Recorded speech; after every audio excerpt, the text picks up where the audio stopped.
Welcome back to the latest edition of Not on Television, a collection of health information that you're not likely to see well publicized in the mainstream media. We have a lot of talk about this pandemic being quite similar to the 1918 Spanish flu epidemic, but there are enough articles and papers written about that to suggest that, in fact, bacterial pneumonia was the cause of most of the death for a variety of different reasons. This is from Public Health England, identifying week 43 in 2020. Are we really in a pandemic? From Public Health England, in week 42, 2020, no statistically significant excess all-cause mortality. Their data is taken from the Office for National Statistics. A health worker in the UK posted a screenshot of this. Of significance, it has a tick box where you can group swab tests, and it says more than one person's swab is put into the same vial. You can put up to 5 swabs into one vial. Is this actually for real? And if this is the case, the obvious question is, why wouldn't one swab be enough to contaminate the other 4 swabs in a vial if they were sent off? Shouldn't we be asking the question, is this actually being done or not? A little graph here to show the prediction of deaths in Sweden, and we can see a huge spike here in the kind of orange color, and then the actual observed deaths in blue. They are nowhere near the same. Sweden, of course, did not have lockdowns. I've added this little clip here about a thing called universal basic income.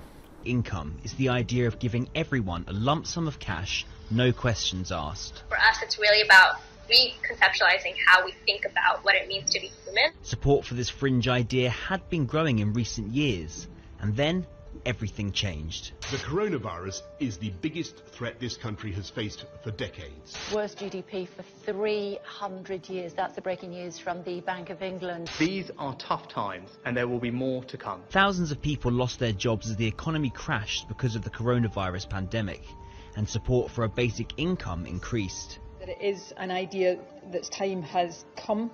More than 100 UK MPs have called for a recovery basic income to help people in this crisis. I don't think universal basic income is the right response to this. So, could this actually...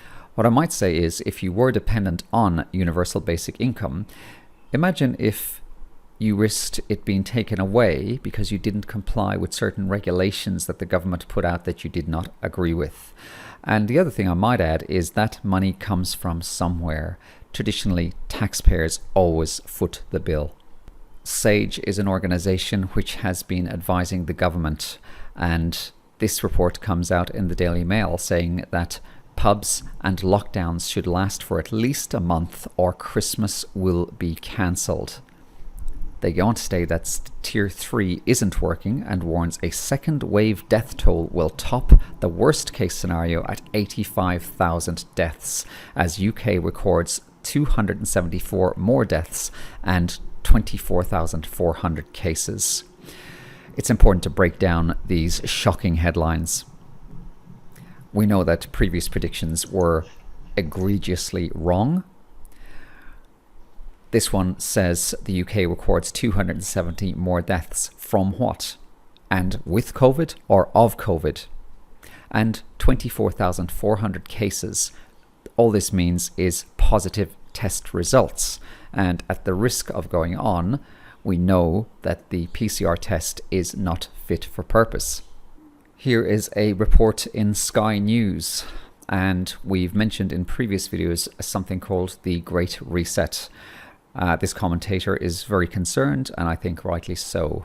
Really depressed, actually. I think I started off this pandemic thinking it was just people being a bit stupid and it would all pass. But now I realise that this is organised. And you rightly mentioned the Great Reset. Anyone who doesn't realise that the Great Reset is the biggest threat to our way of life right now hasn't been paying attention. They take it deadly seriously, the people from the World Economic Forum, and so unfortunately do our political leaders. When you hear the phrase "build back better," and I've heard our Prime Minister use it, I've heard Joe Biden use it. This is the code phrase for the Great Reset of our lives.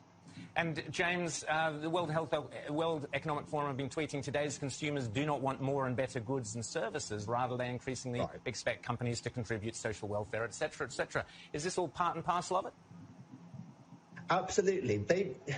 Their belief is that the old world, the world that you and I suspect most of your viewers really quite liked, is broken. It needs to be changed, whether we like it or not. They're claiming there that we like it. I'm not sure that we do, actually. They're talking about things like they don't want us to own property anymore. We're not going to own anything. It will be provided for us. Well, who does own the property? Who's renting it out to us? Some sort of shadowy elite.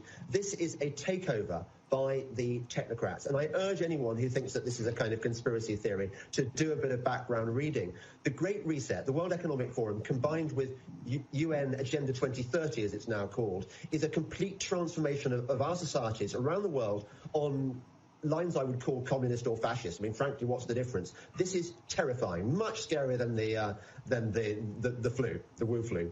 Exactly. Well, speaking of the Wu flu, you on your brilliant Delling pod, which I urge people to Google and go to. The Delling pod is James Delling-Pole's podcast.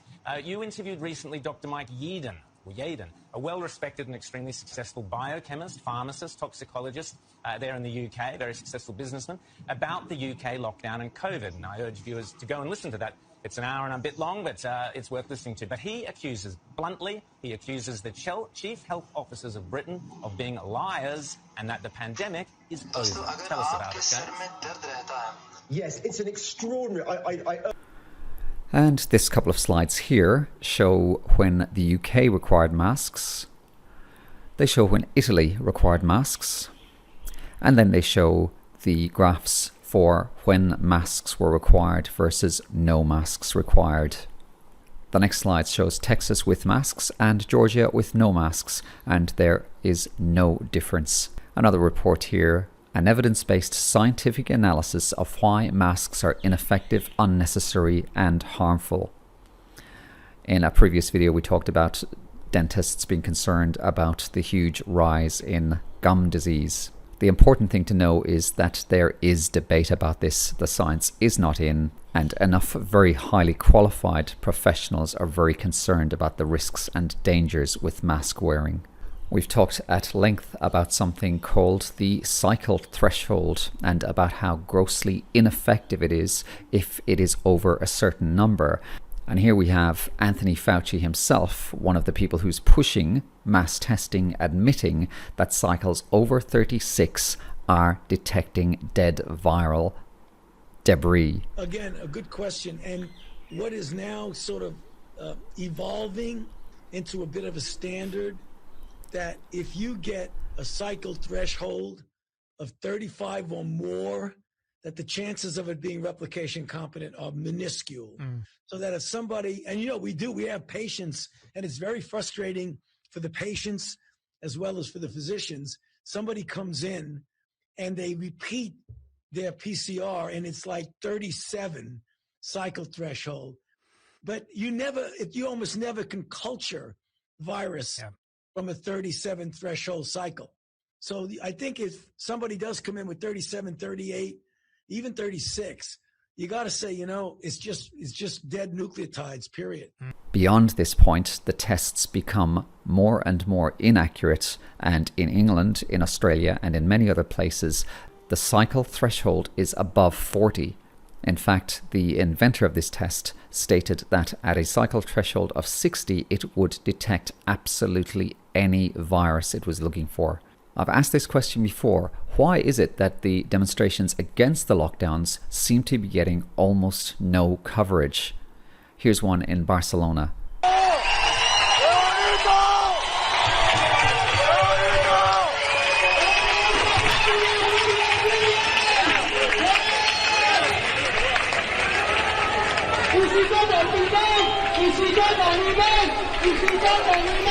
This headline from the BBC, the grim fate that could be worse than extinction, and it talks about the rise of something called totalitarianism. A point, I repeat, is this taking of our liberties, and are we going to get these back?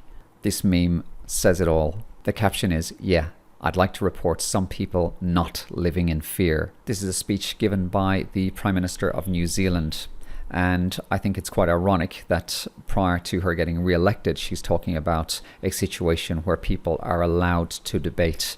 And we have shown a few clips of her before saying that anybody who refuses to take vaccines or to even debate these could end up in more or less concentration camp situations. Increasingly polarized world, a place where more and more people have lost the ability to see one another's point of view.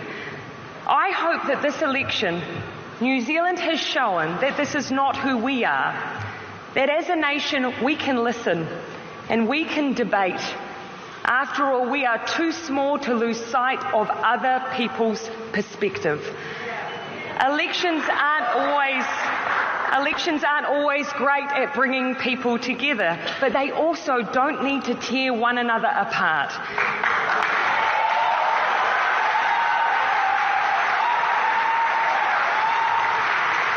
And in times of crisis, I believe New Zealand has shown that. And so somebody went through one of the biggest hospitals in Dublin, in Ireland. When I say concentration camps, I'm not really stretching it too far. Here is a parliamentary member in Canada. To prepare for internment camps. In September, the federal government posted a call for expressions of interest for contractors to supply, provide, and manage quarantine isolation camps throughout every province and every territory in Canada. These quarantine isolation camps, however, are not limited to people with COVID, but provide a wide latitude for many people to be detained. Surely this government is aware of the intentions to build these isolation camps from coast to coast. And my question to the Premier is, how many of these camps will be built, and how many people does this government expect to detain? Question. Government House Leader. Thank you, Mr. Speaker. It is very true that when people leave the country and when they come back in, that the province is suggesting and the federal government in cooperation with. This was around the same time that the media was fear-mongering and telling the general public that hospitals were getting overwhelmed and that almost people were dropping like flies and dying on every corner.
A Fox News report, and I've talked about this before, flu has disappeared.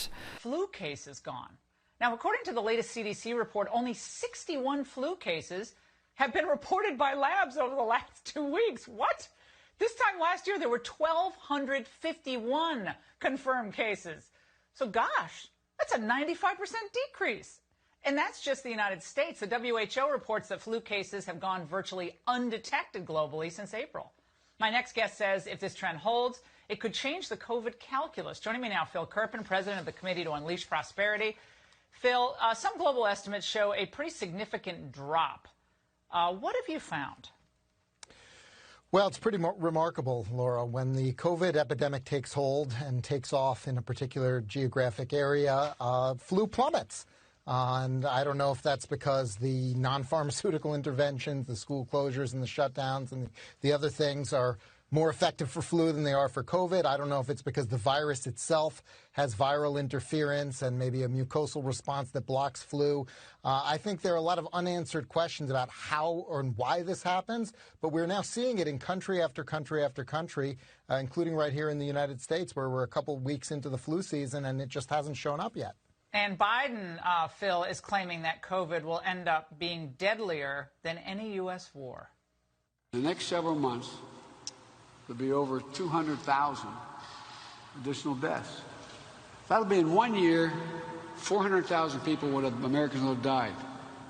That's more than lost in all of World War II. I'm not sure what wars have to do with viruses that emanate from communist China, Phil, but does that math even check out? No, it makes no sense. Frankly, what it indicates to me is the Democrats and probably the media are going to attempt to launder the normal increase in winter deaths that we have every year into COVID deaths and to pin them on the pandemic and to politicize them and use them as a pretext for shutdowns and more population control measures. Yeah. Some of our more creative commentators are saying that maybe COVID is responsible for the flu disappearing. Or you might suggest that possibly the flu is being relabeled COVID. I know which one I'm choosing. It's the simpler of the two explanations. Another thing I've talked about is the censorship and the amount of government control on our social media platforms.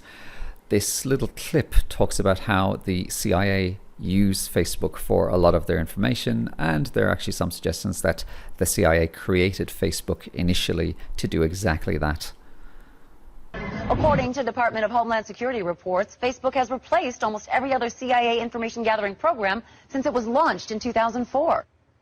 After years of secretly monitoring the public, we were astounded so many people would willingly publicize where they live, their religious and political views, an alphabetized list of all their friends' personal email addresses, phone numbers, hundreds of photos of themselves, and even status updates about what they were doing moment to moment. It is true, friends' personal.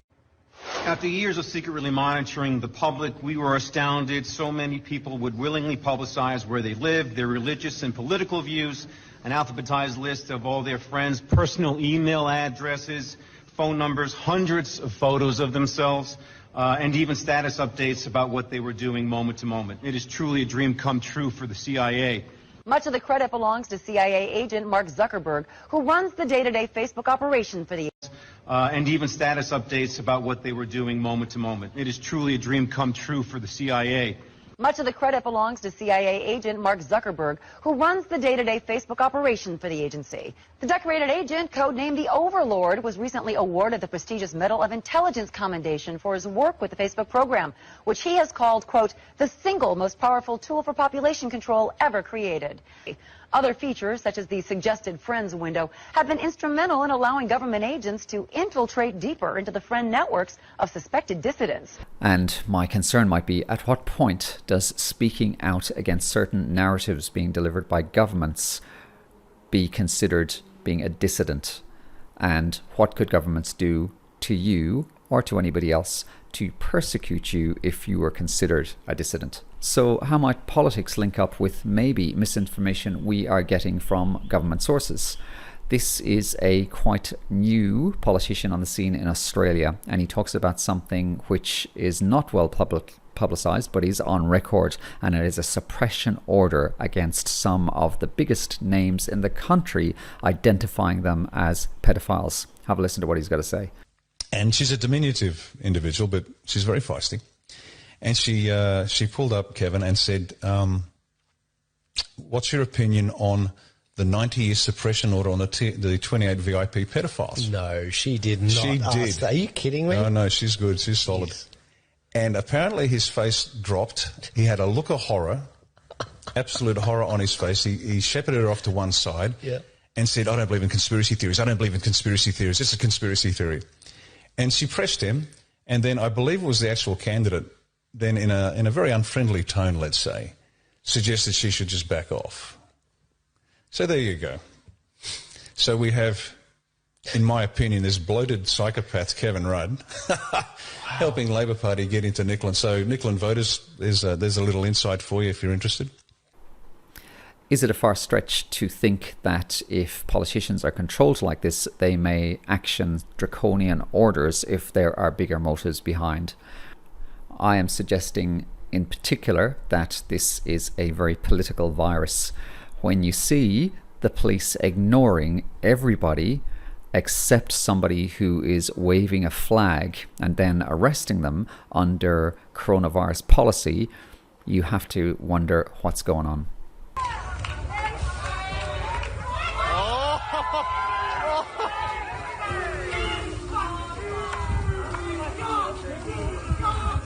Putting the flag on the ground.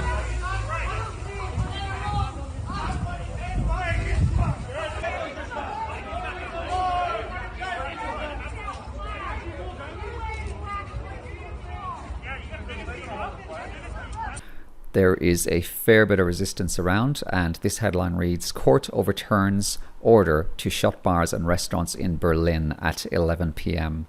These headlines are around, but not enough of them in any way. This one states, "Truth about the claims scaring us all to death, soaring infections, teeming hospital wards, and terrifying death rates. But do the numbers justifying crippling new lockdowns really stand up to scrutiny?" And it does detail a few graphs which go through this. And if you've seen my previous videos, you will see that the fear-mongering doesn't stand up to scrutiny in any way, shape or form. The Taoiseach is one of the highest political positions in Ireland, and here is a Michael Martin speaking about some of the science behind the lockdown. The evening on COVID-19 was particularly interesting because of the consistency across the table in terms of the grave situation facing Europe now in terms of a rise in case numbers. And again, not just calling for coordination on issues like quarantine frameworks, procurement of vaccine, but also on testing methodologies and testing techniques, because some countries seem to be moving faster on antigen testing. I know it's been clinically evaluated in Ireland now following by NPHET following the HIQUE's study on that, but I know the French were moving on that, the Greeks have moved on it, the Portuguese have, so that's, I think, significant, and that's something that we'll have to accelerate in terms of our consideration of that, because many countries think that has a role to play along with the PCR testing in terms of the future dealing with COVID-19. But suffice to say that it is destined to have a significant impact on the health, social and economic dimensions of Europe for quite some time to come. From the Irish perspective, we've moved to level 3 over 10 days ago. We had moved to level 3 in Dublin and Donegal. We've also taken a decision in terms of no visitors to people's homes, that your one household only. And it's interesting that across Europe that would be seen almost tantamount to a partial lockdown. I think we're the only country to do this nationally. There are regional approaches being adopted in certain countries. I am conscious of the advice we've received from NPHET, and I read through that this morning. I will be meeting with the party leaders tomorrow and the Ministers for Finance, Public Expenditure and the Minister for Health to give consideration to this advice from NPHET. And I know also that my officials this morning met with NPHET, met with the CMO, Deputy CMO, and Philip Noel as well in terms of the modelling. So we're giving this very active consideration. The advice situation is very serious, and we will need further action in relation to this. But obviously the government will give this very detailed consideration, examining all aspects of this and make sure that when we respond, it'll be a comprehensive response. And yet again, some high-level politicians and the top members of governments seem to only refer to one side of the science. This is not the full story. These people are aware of the horrendous damage these lockdowns are doing, but as I said, that other side of science doesn't seem to be getting a look in. Another headline here from one of the papers: "Start injecting people. Blair," he's an ex-Prime Minister of England, urges vaccine giant to deploy a 40% effective COVID drug.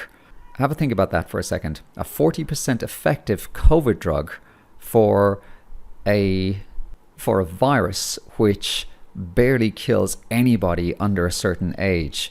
In fact, depending on the demographics, you are more likely to get hit by lightning twice than to die from this virus if you get infected by it. And we are told that we should consider a drug that's 40% effective, that's been rushed out, and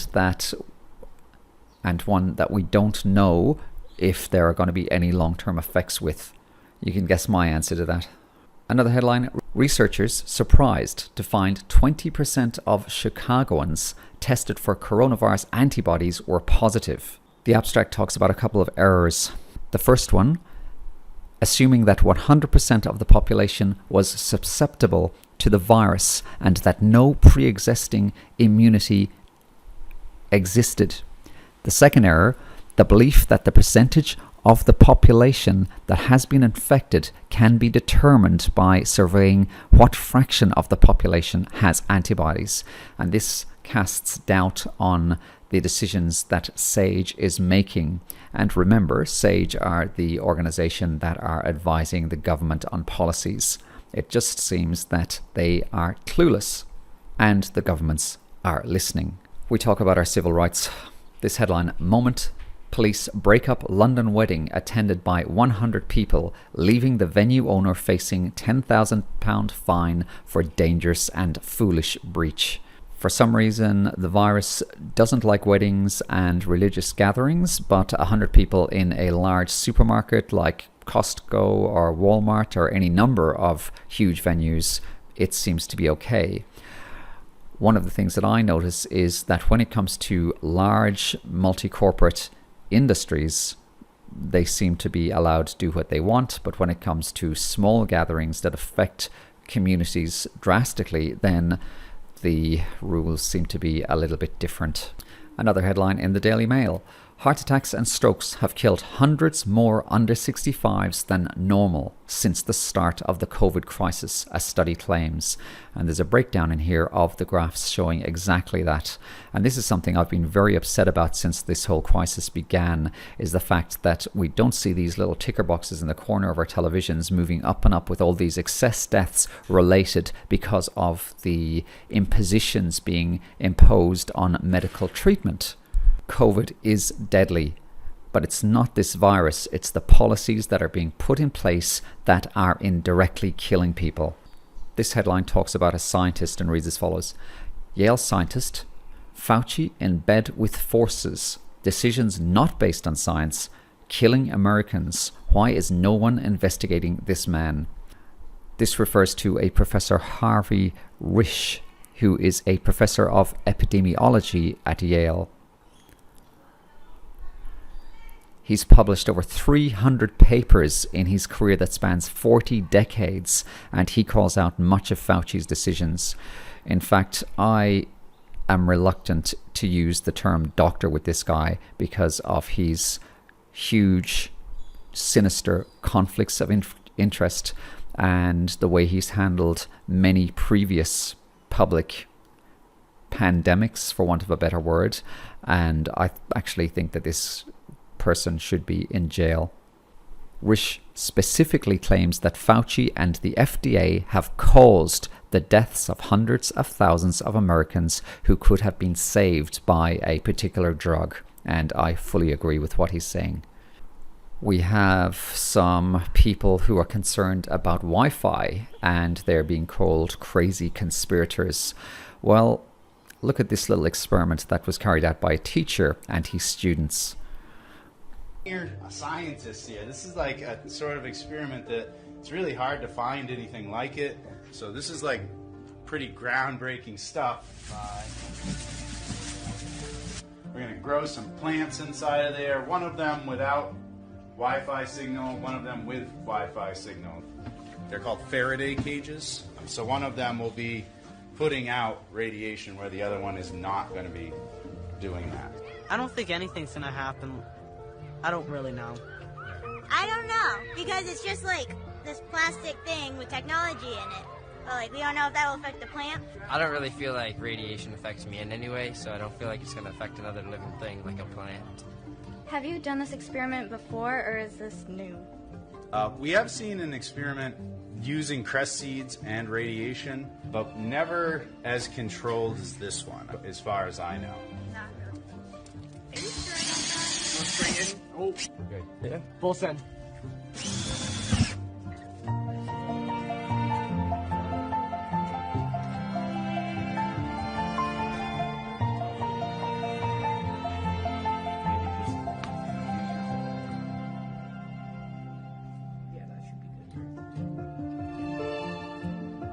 Yeah, one of them is going to be exposed to high levels. And the whole reason that we've covered them in tinfoil is because the environment of this classroom is filled with that.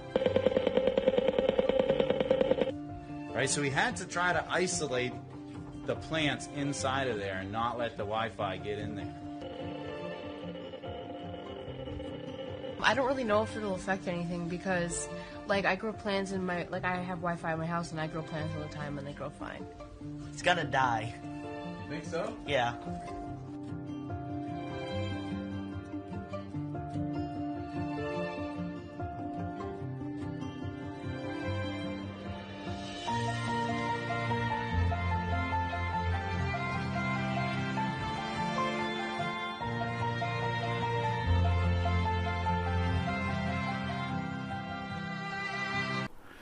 If there's even a question about this technology being able to so dramatically impair types of organisms, then shouldn't we be maybe investigating it further?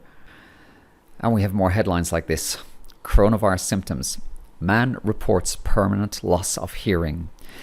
We're in a population of 7.9 billion people roughly. One guy reports permanent loss of hearing after being diagnosed with COVID-19, and it makes the headlines in a paper. And we have thousands of people reporting all sorts of other things and discrepancies in relation to the narrative around COVID, and they barely can get a headline in. Does anybody find that a little bit strange? Matt Hancock is the Health Secretary of England, and a couple of weeks ago, the headline is, "This week, Matt Hancock condemned experts who dared question the lockdown." Now, after two of them embarrassingly exposed his basic errors, Professor Angus Dalgleish asks, how is this petulant, shockingly ignorant minister still in a job? I've pointed out this guy before. He is essentially a shill for pharmaceutical companies and is making anti-scientific and dangerous decisions that are compromising not only the health but the well-being and the mental health of a whole country.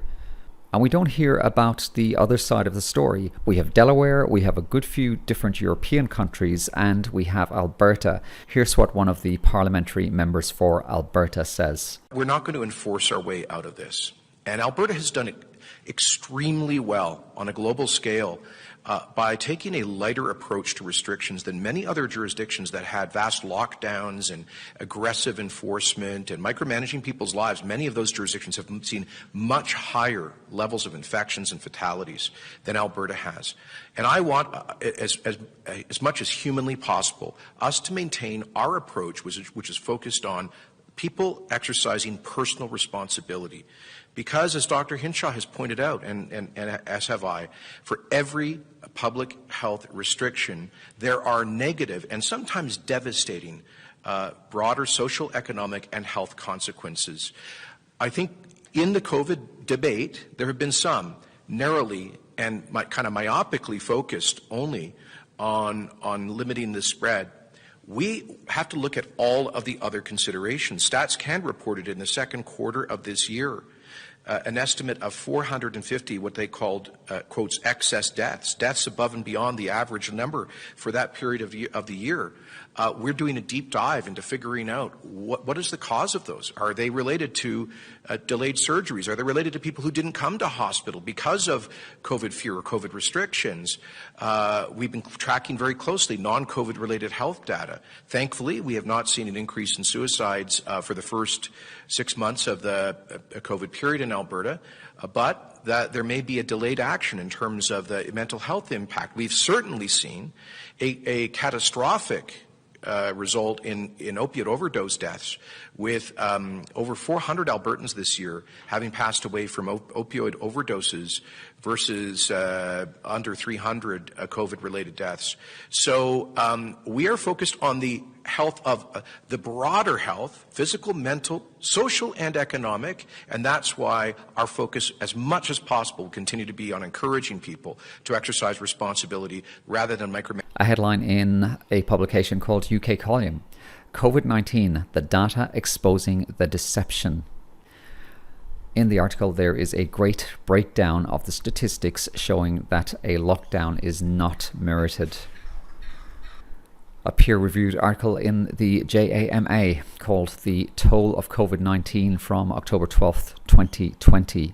They talk about excess deaths because of the restrictions due to COVID-19, but this sentence here stands out though. We note that COVID-19 deaths among those under 18 are statistically zero. Why are our kids wearing masks at schools? And once again, we have this particular smug vaccine pusher giving us his opinion. What do you think in terms of a timeline? Are we looking at life getting back to normal by next spring, next summer, next fall? What's your best data tell you? Well, the rest of this year will not be normal. And, the sooner we deliver that somewhat bad news to people so they can get ready for what will be a tough fall, the better. As you go into next year, we should start to see these tools be available in volume. I think several of the vaccines are likely to get approved by the first quarter, and there is manufacturing going on in parallel, so they'll get out there fairly quickly. So things could be slightly better in the first half. By summer, we ought to have dropped the numbers, both the deaths and the transmission, a lot.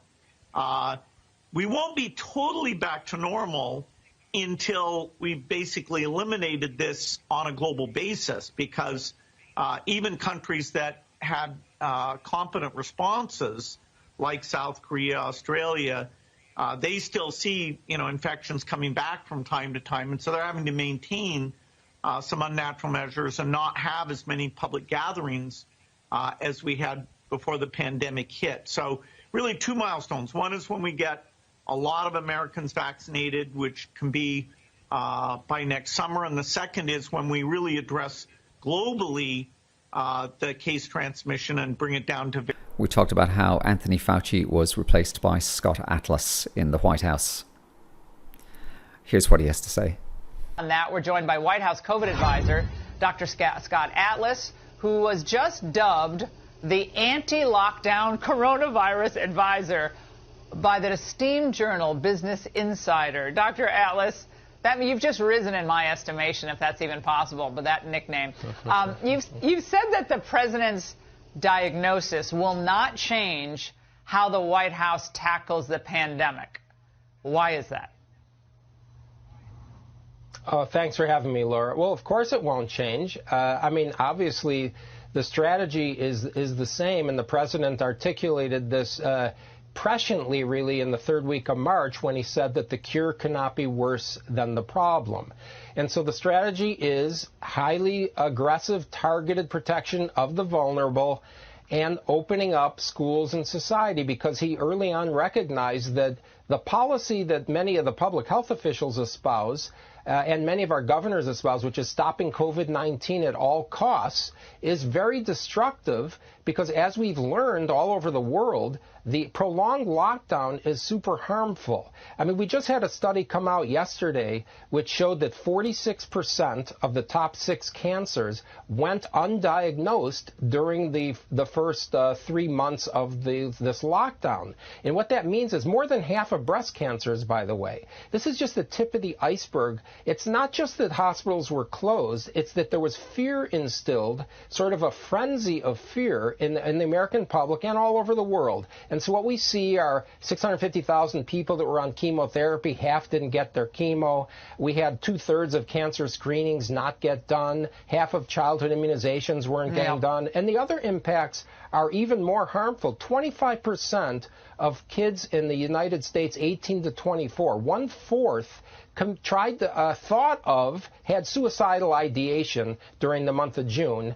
This is so destructive, not just to our children who are being harmed by the school closures, but really this lockdown is what I would call a luxury of the rich. This is really a class problem here, where the affluent elites don't understand that what the president understands, which is people need to work, the working class needs their jobs, children need to go to school, and it's very harmful to do otherwise. Yeah, the poor have disproportionately been affected by lockdowns, and they're doing better, the working class people in the states that have reopened, where almost all of those are Republican-led states, because they believe in freedom and not fear.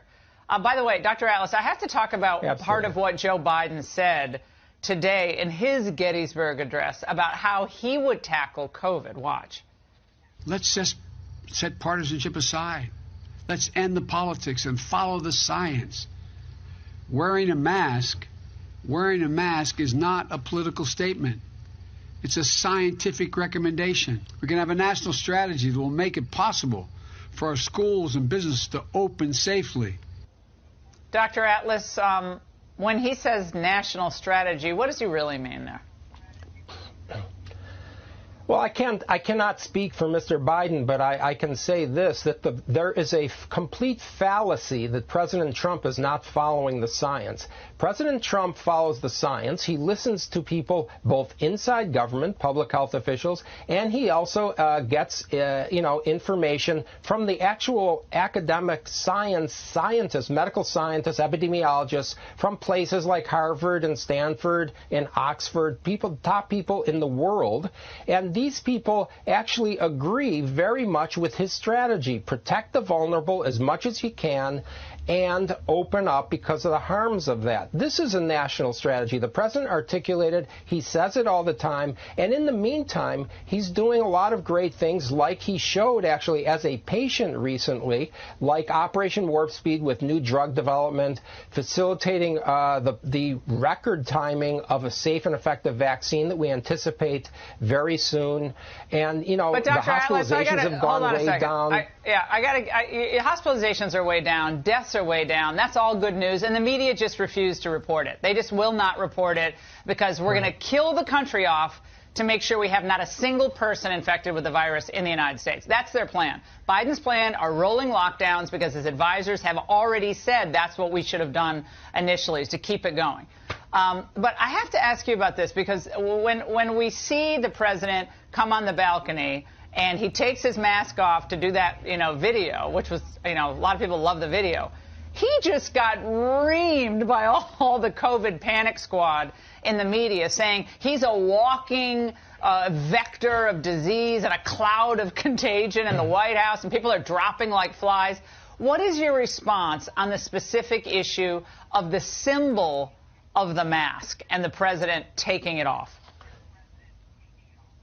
Well, listen, the president, he respects the disease, and I don't think anyone should think he's minimizing the seriousness of this disease. It's highly dangerous for people in the category of high risk, elderly, and, people with comorbidities.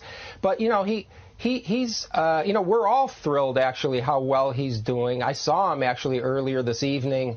It's amazing. The guy is incredibly resilient, and that's fantastic. But that does not minimize his concern, and he's following all of the recommended guidelines for someone who's sick. When he's around people enter his area, he has a mask, everyone else has a mask on. I mean, it's very clear, this is very dangerous for people. When you're symptomatic, there are certain guidelines to follow, and his policy is really the reasonable policy. It's the policy of the NIH. I just looked it up, which is wear a mask when you cannot socially distance. There's no sort of cavalier attitude whatsoever. But he did very well. He's doing very well, and he came home. He took his mask off. He was outside. I think the media is making something out of nothing here, really. Yeah. Now, Dr. Fauci responded to the president comparing COVID to the flu earlier in a tweet. Watch.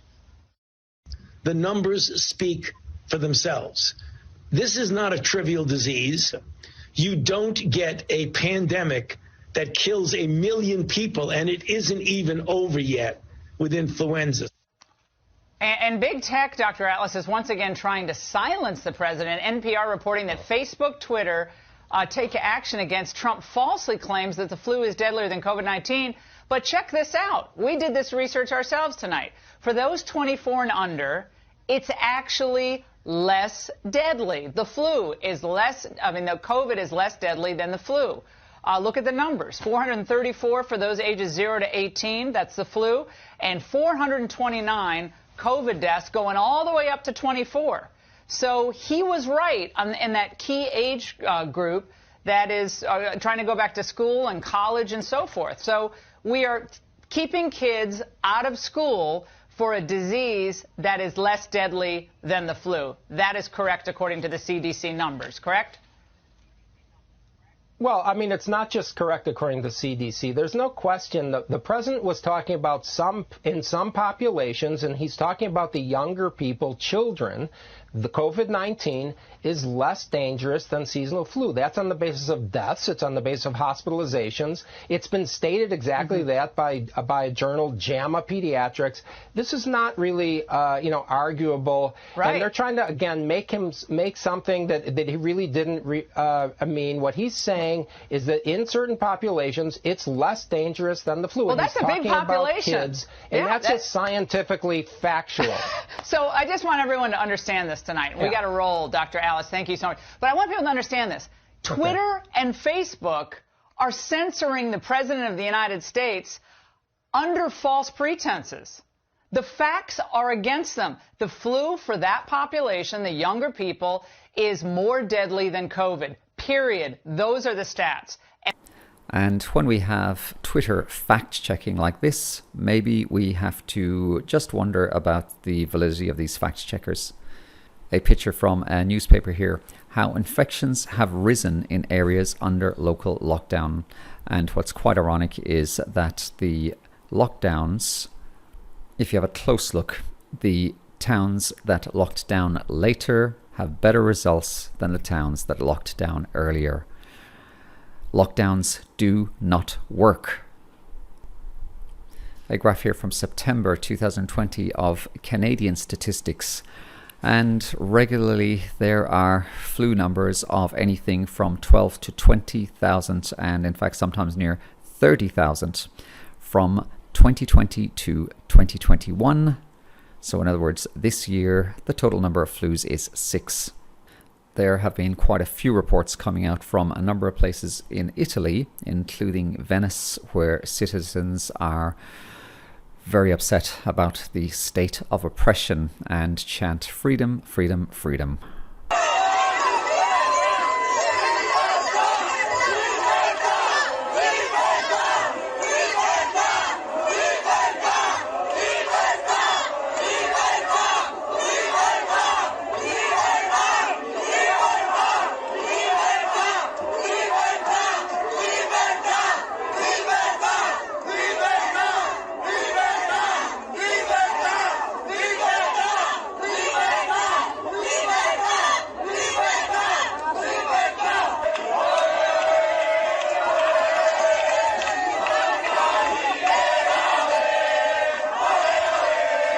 Leaked documents show that hospital intensive cares are no busier than normal for most trusts.